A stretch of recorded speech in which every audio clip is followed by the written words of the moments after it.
Boa noite a todos vocês, a quem está presencial, quem está online. É um grande prazer estar aqui à frente novamente. Hoje, antes de vir para cá, eu e a Maria estavam conversando, ela estava vendo um vídeo de um publicitário chamado Dado Schneider. Ele que fez aquela campanha da agora eu não vou lembrar qual a campanha, mas do Mickey e da Minnie, coisa assim que tinha. É uma campanha famosa que tinha, fez bastante sucesso. E ele falando que a coisa mudou exatamente na época dele, né? Porque ele falava que quando ele era criança, quem comia o melhor bife eram os mais velhos. E agora, na atual geração, quem come o melhor bife são as crianças. Então, ele está com 50 anos, tem um filho de 14 e um de 16, né? E eles comem o melhor bife. E ele começou a trabalhar com 17 anos, disse que trabalhava que nem um cavalo. E na época a empresa deles tinha assim, tinha o chefe, tinha o gerente, tal, tal, tal, tal, até chegava o peão, ele era o peão. Então ele queria saber o que que o chefe fazia de diferente, né? Do coisa que eles trabalhavam pra caramba. Então todo chefe tinha uma secretária que era que nem um cachorro louco, que ficava rosnando na porta. Então eles achavam que o chefe era bravo também porque a secretária ficava rosnando na porta. Aí disse que um dia ele pegou, ele ficou olhando pela fresta, assim, então, dentro de uma sala, disse que o chefe botava a mão na cabeça, fazia assim para um lado, para outro, e no final do dia, a secretária entrava com um bolo de coisa para ele assinar e um monte de cheques. E assim era o dia de trabalho do chefe. Aí ele falou assim: eu vou trabalhar para me chegar até lá. Aí ele trabalhou a vida toda, quando ele chegou lá, que ele chegou a ser chefe, colocaram ele no cubículo, todo de vidro, e não tinha mais gerente, o gerente trabalhava mais do que os peões, ele trabalhava mais do que os peões, então ele falou assim, tudo mudou quando eu cheguei, quando eu cheguei lá, né? Então, ele faz algumas considerações que eu acho interessante e oportuno nós trazemos aqui antes de iniciar a nossa exposição, que a geração Z é a geração que está chegando no mercado de trabalho agora. Então, ele fala que o importante dessa geração é eles receberem amor, cuidados e limites. Essa geração que recebeu amor, cuidados e limites vão realmente mudar o mundo. Porque o interesse deles não é mudar radicalmente o mundo. O que eles querem é mudar algumas circunstâncias do mundo. Por exemplo, uma pessoa que é cega. Então, eu falo, o que que eu tenho que fazer para fazer essa pessoa se integrar na tecnologia? Então, ele cria um monte de app, de coisa assim, para poder melhorar o mundo para essa pessoa. É uma pessoa que é autista. O que que ela tem que fazer para poder entender o mundo que está ao redor? Então, ele começa a trabalhar as tecnologias para isso. Então, de uma forma ou de outra, com essas pequenas mudanças, eles têm muito mais chance de mudar do que nós, quando éramos jovens, que queríamos mudar radicalmente o mundo. Porque a minha geração é a geração do hippie, né? E o hippie, ele queria mudar, mas não sabia o que mudar, nem como mudar, mas simplesmente queria mudar. E ele fala mais ainda que essa geração Z, que tem esses aspectos, elas têm uma relação complexa com o mercado de trabalho hoje, porque eles não seguem carreiras em empresas. Quando eles estão bem na empresa, já atingiram coisa assim, tem uma proposta para ir para a Austrália para poder aprender inglês, ele larga tudo e vai para a Austrália. Aí ele volta de novo, tem outra empresa, quando ele atinge aquele coisa, já tirou os desafios, ele já passa para outra empresa. É uma geração que não faz plano de saúde, não faz seguro de vida, não faz seguro de carro, porque nem quer ter carro. Aliás, é isso, né? Eu tenho dois filhos, e os dois não têm carteira. Tá? Meus dois filhos do meio não têm carteira, porque eles falam assim, para que eu vou ter carteira? Tem Uber, tem coisa, tem tudo mais, é muito mais fácil. Eles são muito imediatistas de poder usar. Mas, em compensação, são menos consumistas, né? Eles não têm aquela ideia de ter aquela coisa de consumo, de aspirar marcas, aspirar coisa, não. Eles querem usar o que eles precisam. Então, essa geração está chegando agora. Por que eu estou falando isso? Porque na nossa exposição, nós vamos ver como que nós vamos lidar, porque nós somos os responsáveis para preparar essa geração para o mundo. Então, nós estamos com a geração Z chegando agora, né? Começando a assumir alguns postos importantes. Então, no livro de Introdução ao Estudo da Pedagogia Espírita, do Walter Oliveira Alves, ele fala que a criança que nós recebemos hoje é o espírito que retorna às vidas da Terra. Quer dizer, é um espírito milenário, é um espírito que já traz na bagagem dele várias outras vidas. E ele traz uma imensa bagagem. Então, apesar de que na infância ele é mais suscetível às nossas influências, nós temos tem uma maleabilidade maior. Eu falo que é como se fosse um barro ainda molhado e mole para você trabalhar ele. E na medida que vai chegando na adolescência, esse barro vai endurecendo. Se não der tempo de você fazer alguma coisa com esse barro, vai virar uma coisa totalmente disforme, né? Vai virar uma caratuja. Então, nós temos, desde o nascimento até a adolescência, para trabalhar alguma coisa nesse barro que nós recebemos. A partir da adolescência, essa criança assume o espírito milenar que ele é. Por isso que a primeira reação da adolescência é o negativismo. Ele é contra tudo e contra todos, só ele está certo. Aí ele bate de frente com tudo, vai e contesta, contesta, contesta. Aí depois de uns 2, 3 anos dessa crise que vem, ele vai falar assim, não, mas meu pai falava uma coisa, ele tem razão nisso aí. Mamãe falava alguma coisa, também tem razão. Então ele começa a copiar. O que a Juliana fala muito é a fase do espelho, né? Que a criança tem a fase do espelho, o adolescente também, né? Ele vai ter. Aliás, todos nós temos ainda. Mantivemos isso aí. Então, na lápide de Kardec foi escrita essa frase, que ela resume bem o que é a vida. Nós nascemos, nós vivemos, nós morremos, renascemos ainda, porque progredir sempre é a lei. Então, a nossa finalidade aqui de nascer, morrer, renascer, nascer, morrer, renascer, é o quê? Progredir. Nós temos que melhorar moral e espiritualmente. E aí nós fazemos algumas perguntas dessa criança que nós recebemos. Quantas civilizações já passamos?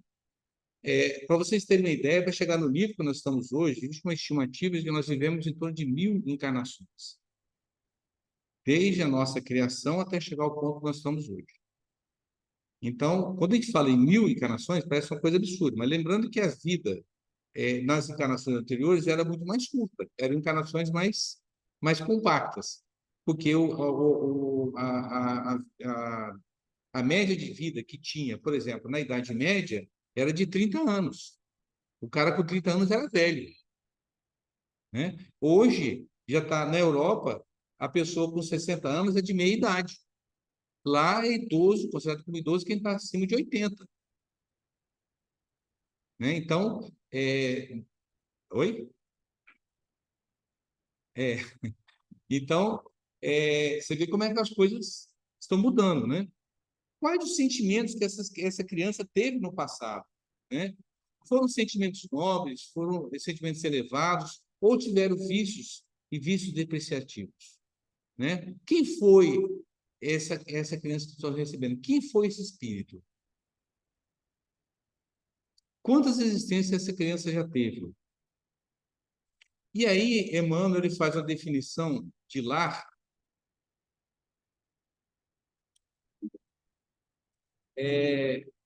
porque essa criança é acolhida no lar. Então, Emmanuel define lar como de acordo com a necessidade de cada espírito, para confirmar as suas virtudes e livrá-las dos vícios. Essa é a finalidade do lar. Essa é a finalidade que nós temos hoje de trabalhar com esse espírito que nós estamos recebendo. E a gente lembra sempre uma coisa que parece básica, parece uma coisa banal de definir, né? O que nós precisamos hoje é que cada um tenha o seu papel.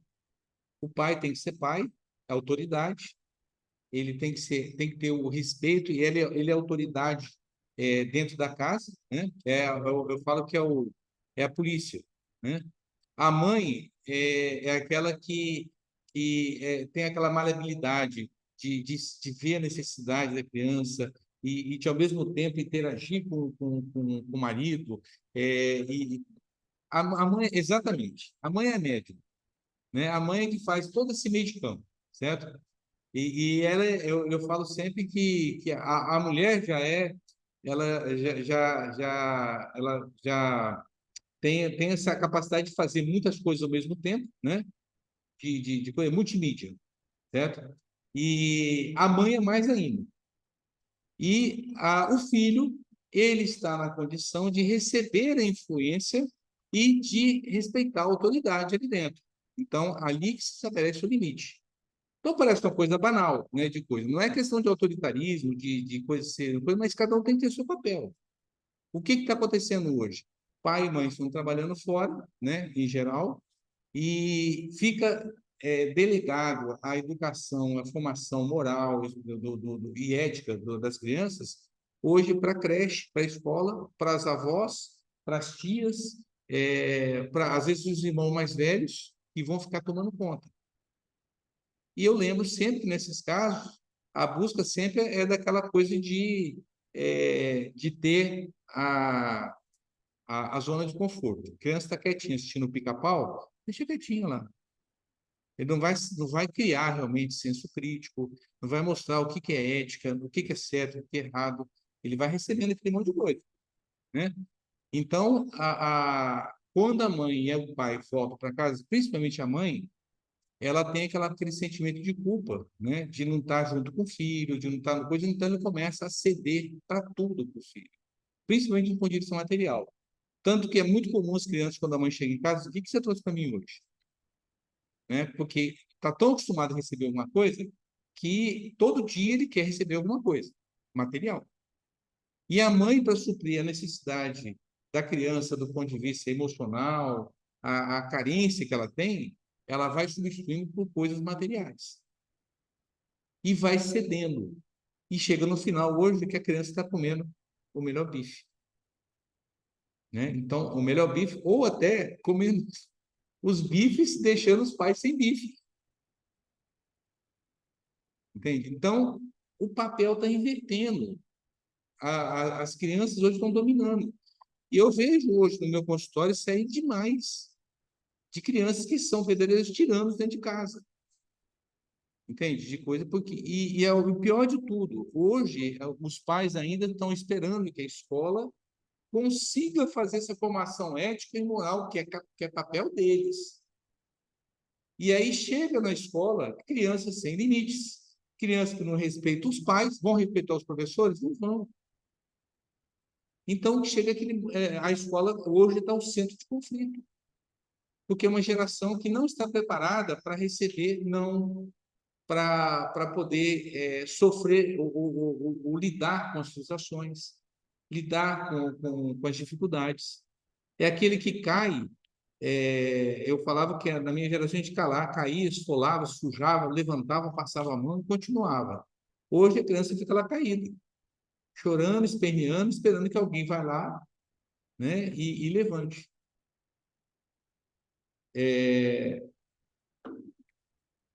Na pergunta 383 do Livro dos Espíritos, Kardec pergunta qual a utilidade de passar pelo estado de infância. É interessante isso aí, que é uma coisa que eu já pensei muito, né?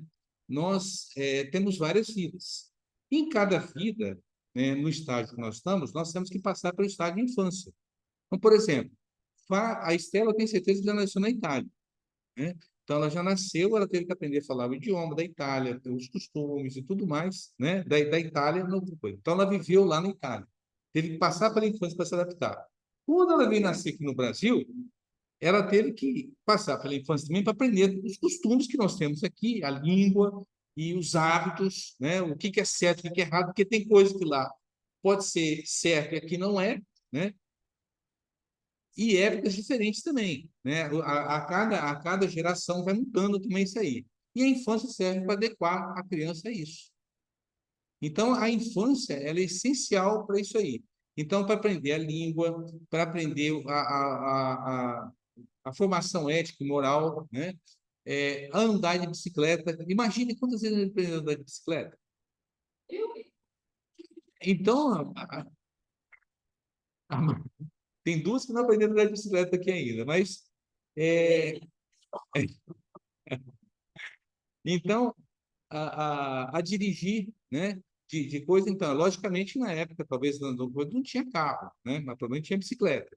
Então, encarnado com o objetivo de se aperfeiçoar, o espírito, durante esse período, é mais acessível às impressões que recebe e capaz de lhe auxiliar ao adiantamento para o que deve contribuir os incumbidos de educá-los, os pais.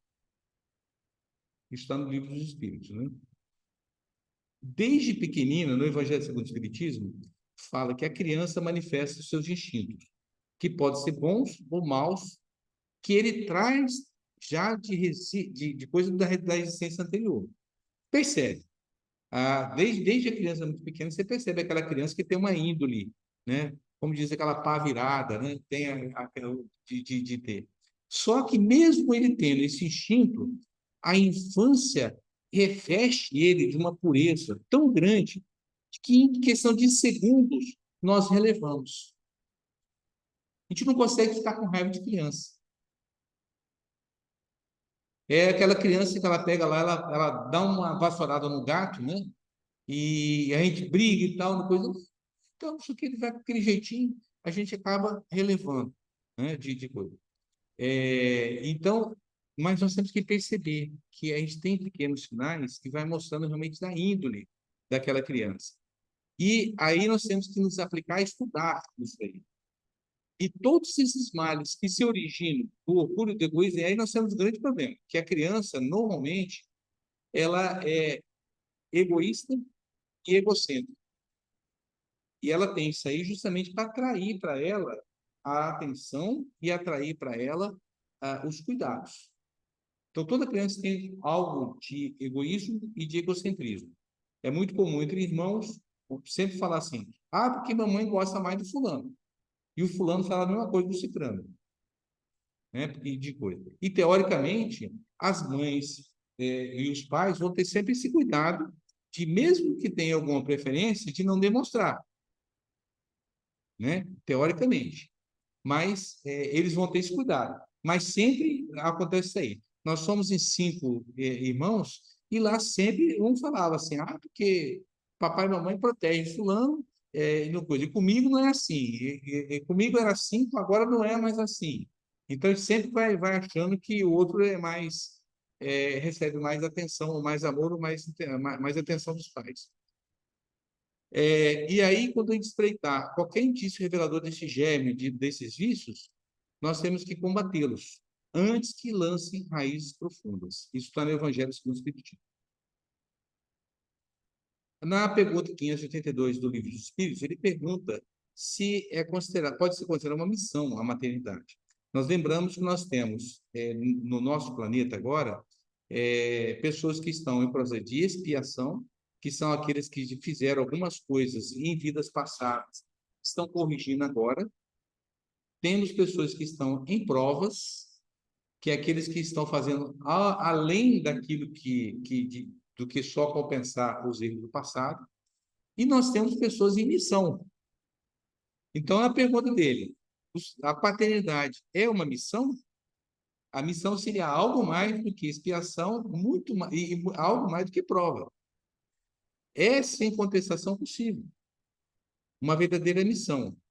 É, ao mesmo tempo, grandíssimo dever e que envolve mais do que pensa o homem, a sua responsabilidade quanto ao futuro. Deus colocou o filho sob a tutela dos pais a fim de que estes o dirijam para a senda do bem. E lhes facilitou a tarefa, dando àquele, a criança, uma organização débil e delicada que o torna propício às suas impressões, às impressões dos pais. Quando a gente fala em paternidade aqui, lembre-se que aqui é pai e mãe, tá? Não é só a questão de ser pai ou de ser mãe. Então, o que a providência divina nos dá é justamente essa maleabilidade que tem o espírito durante a infância. Então, é um período que o barro está mole e nós temos que fazer o máximo possível a nossa obra de arte. Na Gênesis, no capítulo. E a gente lembra o seguinte: esses livros foram escritos há 150 anos atrás, mas olha como é atual o texto, né?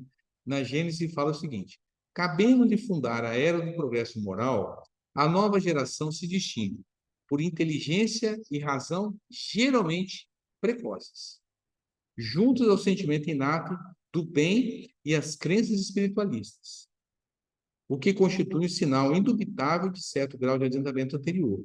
Não se comporá exclusivamente de espíritos eminentemente superiores, mas dos que, já tendo algum progresso, se acham mais predispostos a assimilar todas as ideias progressistas e aptos a secundar o movimento de regeneração.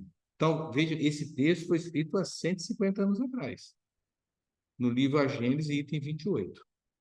E ele é extremamente atual. Então, o que nós podemos pensar de tudo isso aí? São crianças com muita inteligência, muita razão, e um sentimento inato de praticar o bem. Eles têm uma ética muito, muito forte. Eles sabem, assim, de uma maneira assim muito clara, o que é o certo e o que é o errado. Eles têm uma coisa inclusive, cobrar da gente, às vezes cobram da gente, de dizer o seguinte: mas se o sinal está amarelo, por que o senhor está acelerando? O amarelo significa que você tem que ter atenção, você não tem que acelerar, né? Se o sinal está vermelho, você tem que parar. E a nossa geração é aquela geração que quer levar vantagem em tudo, né? Vou acelerar, vou passar rápido no amarelo para não ficar vermelho. Eu vou passar no vermelho porque não tem nenhum carro lá de lá. Eu vou passar no vermelho porque aqui é inseguro, eu posso ser assaltado, coisa assim. Então, sempre encontra algumas desculpas para poder fazer isso aí. Na América, por exemplo, onde as leis são muito mais rigorosas, eles não querem saber que é meia-noite, é 1 hora da manhã, coisa. Você passou o sinal vermelho, foi coisa, você é multado. E lá você é multado e você tem ainda uma audiência com o juiz. Você passa duas vergonhas, de ter que pagar a multa e de ter que ir lá o juiz arbitrar a multa. Certo? Então, eles não querem saber. Lei é lei. E aí nós temos algumas frases, uma do Vinícius, né, que fala que a obra da redenção humana é a obra da educação, e Jesus é, por essência, o divino educador, é o mestre. Aliás, é o único atributo que ele aceitou, né? Que ele falava assim: tu és mestre, assim, sou. Ele aceitou o atributo de ser mestre, porque o mestre é aquele que faz aquilo que ele está pregando, aquilo que ele fala. Então, a gente lembra que a educação ela é imprescindível, e a geração atual ela acaba copiando muito aquilo que a gente faz. A geração anterior, aliás, Estela, ele falando esse dado Schneider, ele fala que a geração que é o Baby Boomers, né, que é a geração de 1900, pós-guerra, né, até 60, 61, eles são chamados de geração silenciosa, que é a geração que eles são acostumados a ficar calados, a dizer amém, a não reclamar, a não questionar, a aceitar as coisas, né? A geração silenciosa. Então, às vezes, pelo fato de ser assim, aquele que tem o poder em casa, ele tem aquela frase que todo mundo já deve ter ouvido: faço o que eu mando, mas não faço o que eu faço. E funcionou até certo ponto. Hoje não funciona mais, né? E lembre vocês que até a questão de religião, o mundo vai ter que mudar mesmo, né? Porque a geração é uma geração muito mais preparada. Eles não aceitam mais a fé cega, aquela fé que fala assim: se você tem que acreditar, se você não acreditar, você não tem fé. Não aceita. Ele tem que explicar por que eles têm que acreditar naquilo, né? É a fé raciocinada. A questão das leis trabalhistas, as leis trabalhistas, para quem está na geração X, já está ultrapassada, imagine para essa turma, né? Eles não aceitam isso. Eles não vão aceitar ter que ficar lá 8 horas de trabalho sentados no coisa. A escola hoje é uma dificuldade, eles têm que ficar, hoje, não sei se é 5 ou 6 horas que tem que ficar, tem um integral também, que tem que ficar sentado, né, de maneira submisso. Hã? É como se fosse um regime militar. Todo mundo sentado quietinho, né? E uma pessoa tentando explicar a matéria. E explicar no seguinte, eu falo que é igual semeador, né? Ele vai jogando aquele monte de semente, assim, vai jogando, vai jogando. Se pegar, pegou. Prova escrita. Nem todo aluno ele tem aquela coisa de fazer a prova também. As meninas lá na casa tem duas lá, e elas vão muito mudadas. Expliquem para elas. Agora, não vamos escrita. Eles podem ter um grau de dislexia, tá? A dislexia tem isso aí.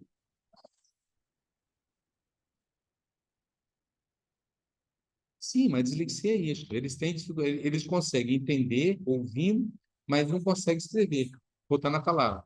Aí, nesses casos, existe até na norma, uma coisa que você pode fazer a prova oral. A avaliação pode ser oral. Sim. A grande parte da geração, sim. Eles têm muita facilidade em falar, em explicar, mas às vezes têm dificuldade de escrever. Aliás, é o grande problema. Eu aprendi a estudar fazendo resumo. Eu sou daquela geração que eu copiava tudo que o professor falava, então eu aprendi de duas maneiras, ouvindo e escrevendo. E depois vendo o que eu estava escrevendo. É a maneira que eu fixava. Então eu aprendi a escrever. Eu tenho até calo, tinha até calo. Agora não tem mais, que eu não escrevo tanto. Agora só assino, né? De coisa. Mas eu tinha até calo aqui de tanto escrever. De coisa. Então, a escrita hoje, ela é muito... não é muito valorizada, né? As crianças escrevem pouco de coisa. E aí talvez tenha um pouco mais de dificuldade. A outra frase aqui do Livro dos Espíritos, questão 685, a educação é o conjunto dos hábitos adquiridos. Então, quando você começa a acreditar naquilo, você cria um hábito. E esse hábito adquirido é a educação. E o hábito é um negócio tão interessante, eu já falei alguma vez com vocês aqui, tem um livro chamado O Poder do Hábito, que é um livro não espírita, né? Mas ele fala algumas coisas que são bem interessantes. Por exemplo, alguém que entrou em algum supermercado que tem entrada pela esquerda, não pela direita, hum? Todo mundo entra pela direita, não tem entrada pela esquerda. Tem uma razão. A outra coisa, o que tem do lado direito do supermercado? A primeira coisa que você vê quando você entra, vocês estão acostumados com o supermercado. Coisas saudáveis, frutas, verduras, produtos orgânicos, ovo orgânico, tudo produtos naturais e saudáveis, não é isso? Então, quando você entra no supermercado pelo lado direito, você está usando o seu lado racional, né, do cérebro, e vai pegar coisas boas e positivas, botar no carrinho, e na medida que você vai para a esquerda, vai ter o quê? Coisas ruins. Vai ter refrigerante, vai ter biscoito recheado, vai ter bebida, né? Vai ter o chips, vai ter todas aquelas coisas negativas, geralmente do lado esquerdo. Então, tipo assim, você está com um carrinho com coisas boas, no seu cérebro você justifica. Não, eu tenho boas coisas aqui, então eu posso pegar uma besteirinha que tal, aí você pega as besteiras. Então, isso tudo é hábito. E nós vamos fazendo sem questionar por quê. Mas alguém já pensou nisso. Entende? De coisa. Alguém já pensou. E a última frase do Reformador de 2006, ele fala que o Espiritismo é uma doutrina de educação. Nós lembramos que o Espiritismo tem aquele tríplice aspecto, né, que nós somos uma doutrina que tem, num dos vértices, a ciência, no outro vértice, a filosofia e no outro, a religião. Então, esses três vértices, né, são o que compõem a doutrina. A ciência, Kardec ele fala no livro dos Espíritos, Se a ciência provar que algum fato é verdadeiro e a doutrina falar que não é, aceita o que a ciência provou. Adota o que a ciência provou. A religião é a maneira de nós verticalizarmos o contato com Deus, é religar a Deus. E a filosofia é colocar em prática todos os conhecimentos que estamos recebendo. Filosofia é a prática do conhecimento. Então, o Walter Oliveira Alves, ele volta a falar de novo, eis o objetivo da educação, em seu verdadeiro sentido. Auxiliar o espírito a desenvolver o germe da perfeição que traz em si mesmo o potencial interior, as faculdades latentes do espírito. Então, é nós fazermos que aquela semente seja preparada para germinar. Germinando, nós temos que conduzir o broto. E durante esse período, a gente tem que nutrir, aguar, dar luz para que ele possa desenvolver e um dia poder produzir frutos e novas sementes. Então, esse é o ciclo da vida. Na pergunta 110 do Consolador de Emmanuel, qual a melhor escola de preparação das almas reencarnadas na Terra? A melhor escola, como ele falou, é o lar, onde a criatura deve receber as bases do sentimento e a formação do caráter. A criança hoje está um pouco mais adiantado. Já tem alguns autores falando que a personalidade da criança forma-se até antes de 5 anos de idade. Mas a gente sabia que, classicamente, 5 anos era a idade onde se formava realmente a personalidade e o caráter da criança. Né? É o tempo que você tinha para construir isso aí. Né? Hoje... Hã? Então, mas a média era 5 anos, podia chegar até 7 anos. Hoje, já a partir de 3 anos, já se consegue criar alguma coisa. Tão precoce que são essas crianças. Os estabelecimentos de ensino, provavelmente, do mundo, podem instruir, mas só o Instituto da Família pode educar. E é por essa razão que a universidade poderá fazer o cidadão, mas somente o lar pode edificar o homem. O Frei Beto ele tem uma frase que fala o seguinte, que a família ela forma o cidadão e a mídia forma o consumidor. Né? Então, o que a mídia quer hoje, o sistema quer, é que a pessoa consuma, certo? E é uma briga eterna isso aí. Um quer formar o cidadão, outro quer formar o consumidor, que são diferentes. Infelizmente, hoje quem está ganhando essa queda de braço é o ter, é a mídia, né? Que está formando mais consumidor do que esse cidadão, do que o ser.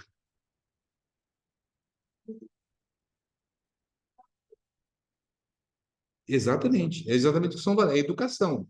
Eles estão passando para as crianças esses valores. A Dora Encontri, que é uma pedagoga e palestrante espírita, pesquisadora espírita também, ela fala que na educação dos filhos, nós temos também a autoeducação dos pais, e ela tem que ser baseada na hierarquia e obediência, mas também com diálogo e amor. Não se consegue mais fazer aquela educação só na base da autoridade, do autoritarismo. E a educação tem que ser uma construção. Os pais também têm que ser educados. Aliás, os pais, em contato com essa geração, eles aprendem muito. Aliás, a gente aprende ensinando, né? Pensando que está ensinando. A gente recebe muito mais do que a gente dá. Né?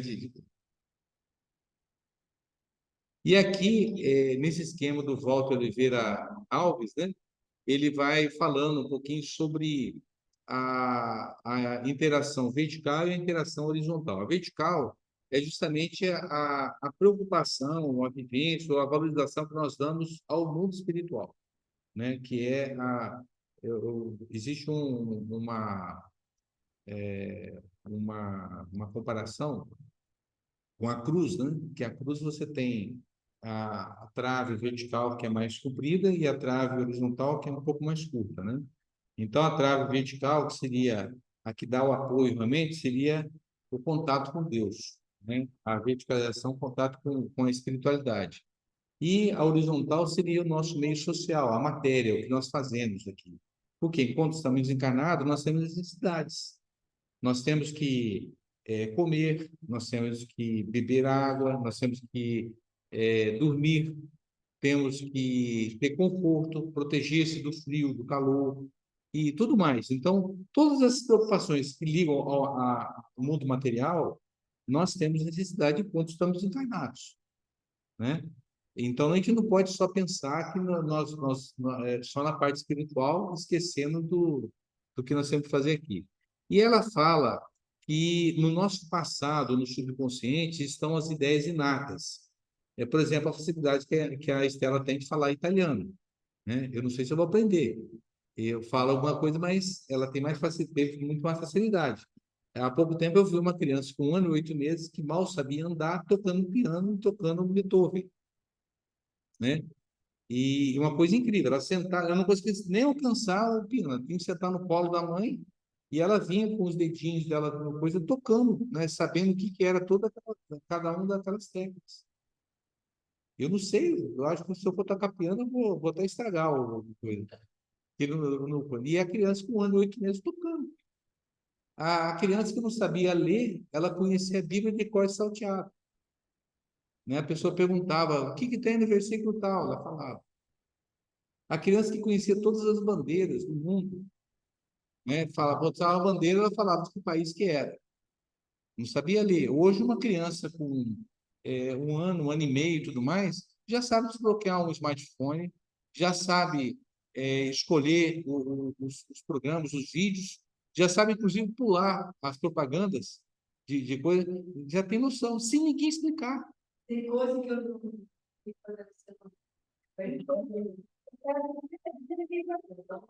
não E ele vai na velocidade danada. Então, teve uma vez que eu fui numa palestra que eu achei a coisa mais engraçada. O professor, a pessoa que estava expondo, ele perguntou o seguinte: você sabe, quem sabe colocar, isso naquela época, né? Quem sabe colocar a data e a hora no videocassete? Ninguém levantou a mão. Quem que faz isso? Meu filho. Naquela época já era criança que fazia isso aí. Já sabia colocar data e horário no videocassete. Olha, o videocassete nem existe mais, né? A evolução está tão grande que tem. Eu garanto aqui, alguém tem computador com leitor de CD? Quase ninguém. Não existe mais. Disquete, então, é uma coisa né?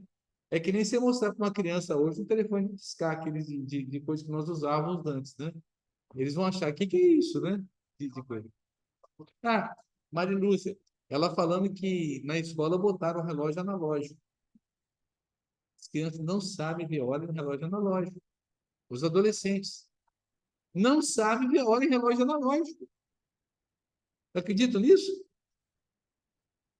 Não, nem fala. Não complica, não. Né? Complica.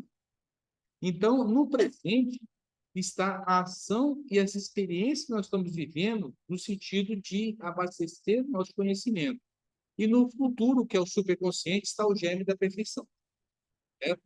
Então, nós temos que buscar essa interação vertical harmonizada com o nosso meio social.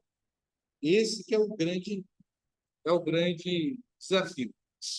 E aí, no livro do Zé Raul Teixeira, ele fala do medo dos pais. Todos os pais têm medo de errar, medo de não processar bem a educação dos filhos, medo de se responsabilizar por qualquer erro ou desacerto que tem. É uma coisa constante isso aí, tá? A mãe sente mais isso aí. A mãe ela tem uma autocobrança maior, né? De coisa. Será que eu estou sendo uma boa mãe? Será que eu estou sendo eficiente? Uma coisa que é interessante é que a mãe, quando está amamentando, ela tem, às vezes, uma mais-valia tão baixa e ela acha assim: será que eu sou capaz de conseguir alimentar esse filho com uma coisa que vem de dentro de mim? Então, o trabalho que a gente tem que fazer muito é de dar confiança a essa, né? Porque o alimento, o leite materno, é o alimento mais perfeito que existe.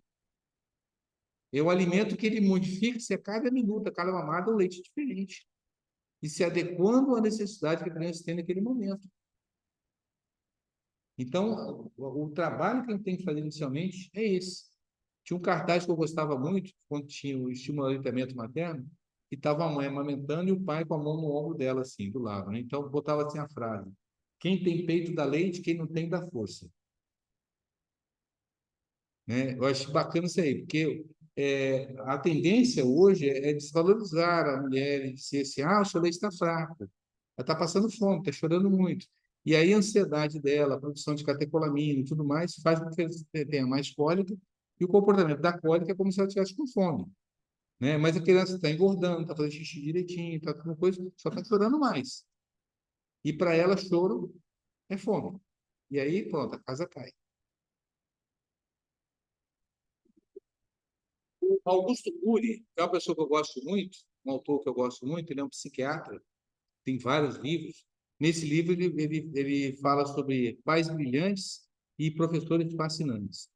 E ele vai, eu vou falar rapidamente, naturalmente não dá para estender muito aqui a exposição, pelo tempo, mas ele faz algumas sugestões. Leve seus filhos a encontrar os grandes motivos para serem felizes nas pequenas coisas. É de se contentar com menos, ou ser feliz com o que tem.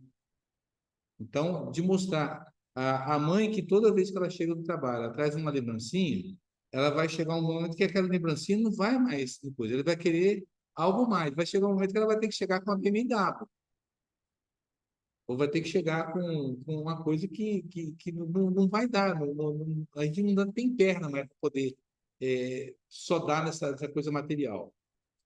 Estimule seus filhos a ter metas.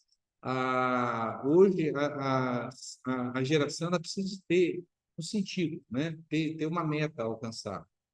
E eles estão muito soltos e pelo estímulo. Vou dar um exemplo para vocês de dificuldade.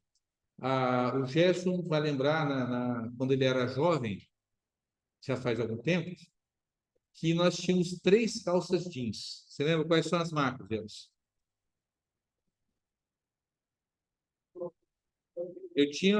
Na minha época, tinha uma Stop também. Tinha a Leves, tinha a Lee e a Westop.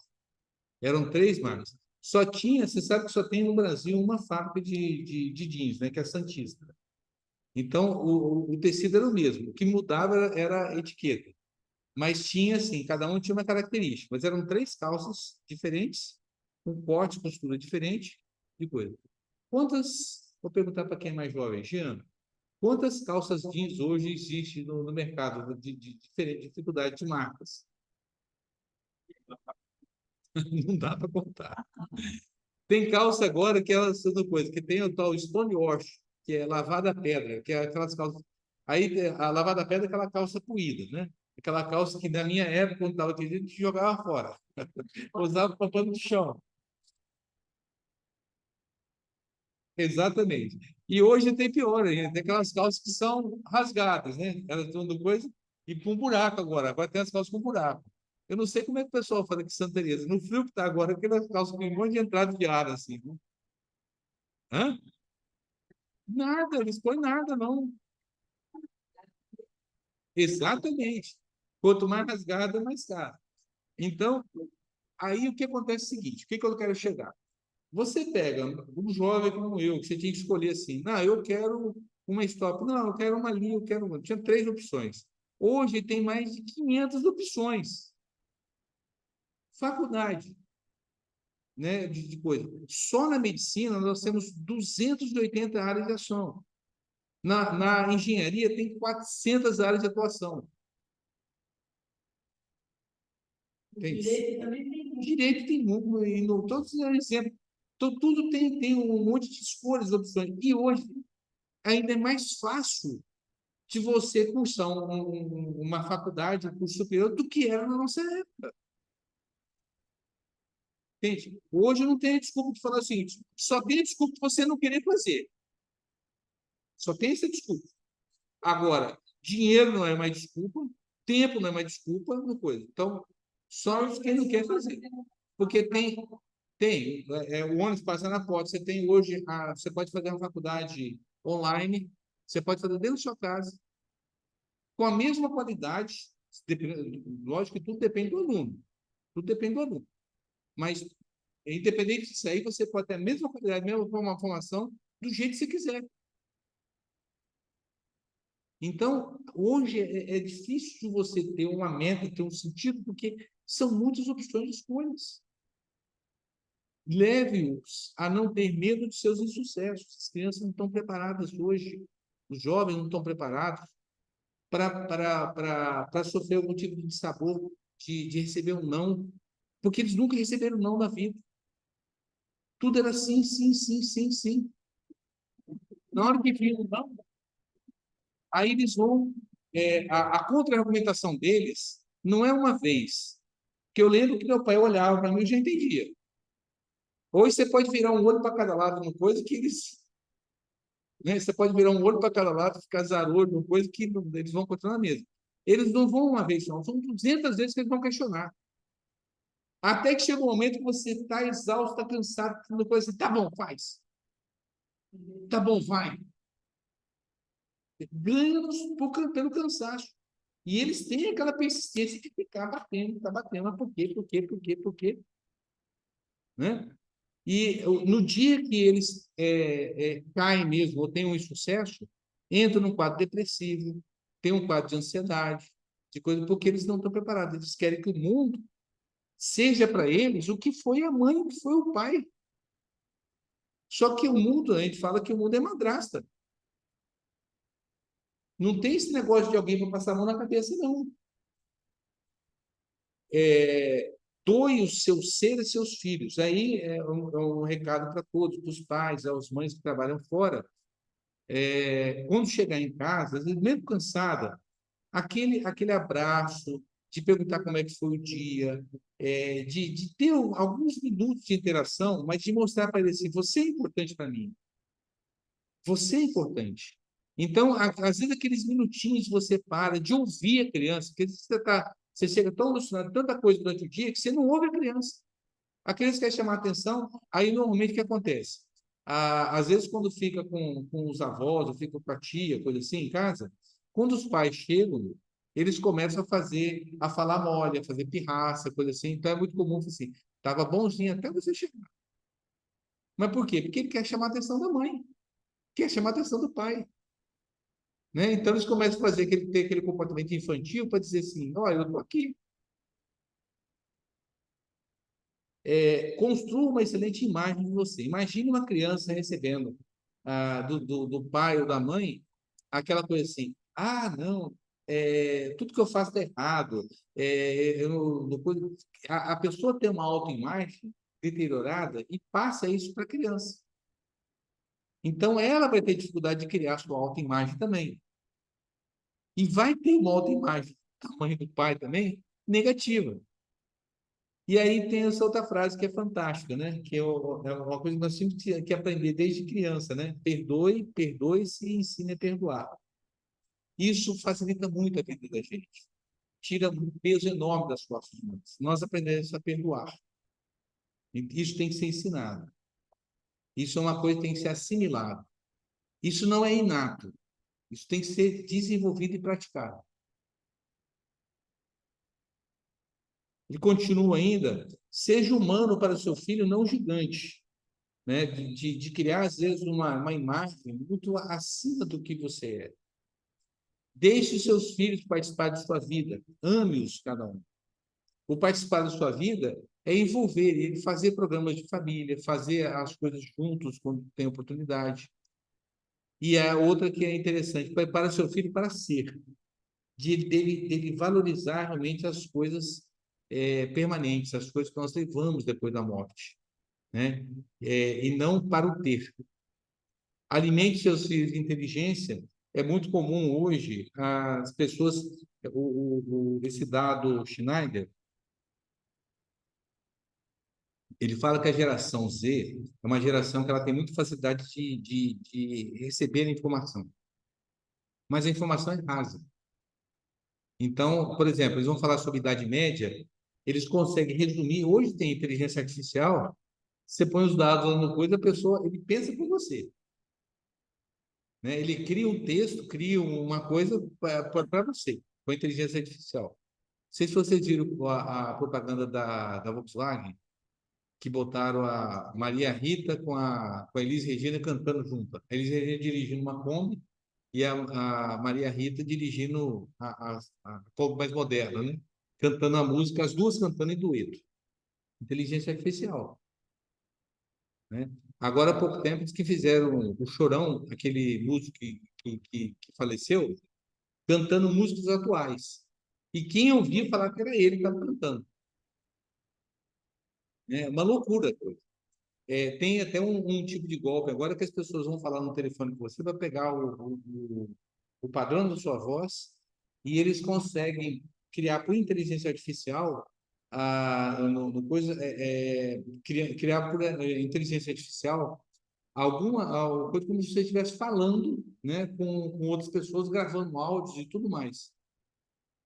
Só de você ouvir a gravação no telefone, você consegue fazer isso.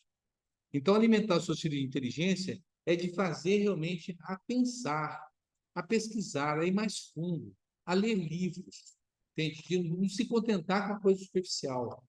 Não é só de procurar no Google, né? De aprofundar um pouco mais, de entender o porquê, de entender realmente a essência a racionalidade da coisa. A outra coisa é ensinar, e nós sermos otimistas, de mostrar que o mundo pode ser melhor, existe possibilidades, e as pessoas que reclamam muito, principalmente quem fala muito em política, de falar que está tudo errado. Uma coisa que eu detesto, uma coisa é falar mal do Brasil. Ah, o Brasil não tem jeito, o Brasil é isso, coisa assim. Gente, é o nosso país. Se nós não estamos acreditando nele, quem vai acreditar? A outra coisa que é importantíssima é ensiná-los a pensar. Eles têm que aprender a pensar para poder realmente se preparar para a vida. E, finalmente, encantar. Nós temos que encantá-los com a vida, encantá-los com a oportunidade que eles estão tendo. O Francisco Spinelli tem essa frase que eu acho linda, né? Que a criança é o sorriso do futuro na face do presente. E aí, Juliana, evangelizá-las é, pois, espiritualizar o porvir, legando-lhes a lição clara e pura do ensinamento cristão, a fim de que verdadeiramente viva o Cristo nas gerações de amanhã. Lembre-se que nós estamos cuidando da semente. E os frutos que nós vamos colher vai ser dessa semente que nós estamos cuidando agora. Então, evangelizar essas crianças é espiritualizar o futuro, o que vai vir ainda. E aí, o último slide aqui, ele fala da importância. É uma coisa que a gente não pode parar de mostrar a importância, tem que sempre trabalhar muito, que é o evangelho no lar. O evangelho no lar, mesmo para quem não é espírita ou quem não é praticante, você pode fazer com o Novo Testamento, pode fazer com a Bíblia, pode fazer com qualquer livro livro de ordem religiosa, até no Alcorão você pode fazer o culto do evangelho no lar. Mas seria nós tirarmos um dia na semana, onde a família esteja reunida, num horário que todos estejam em casa, sentar-se em torno de uma mesa, fazer uma prece de abertura, colocar um copo de água lá, nós temos que botar um copo de água para cada pessoa. Então, a gente põe a jarrinha e depois ela vai distribuindo a água para as pessoas que ali estão presentes. E ler um trechinho do livro, fazer uma pequena discussão. Nós aproveitávamos sempre de fazer uma avaliação da semana, perguntar para as crianças se tinha alguma coisa que eles viram nas nossas atitudes, para a gente poder reformar mais isso aí. Era uma lavagem de roupa suja, né? Aproveitar o momento e fazer isso aí. E nós fazemos até hoje, há algumas exceções que a gente deixa de fazer, nós fazemos até hoje, o culto, o evangelho, e é uma coisa que é importantíssima nós educarmos as crianças na evangelização, de fazer, para as famílias fazer isso aí.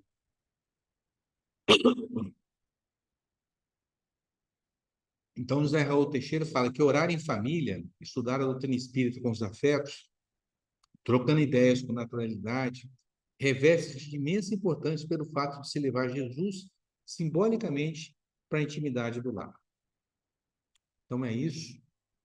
Agradeço a atenção de vocês e eu desejo a todos uma boa noite.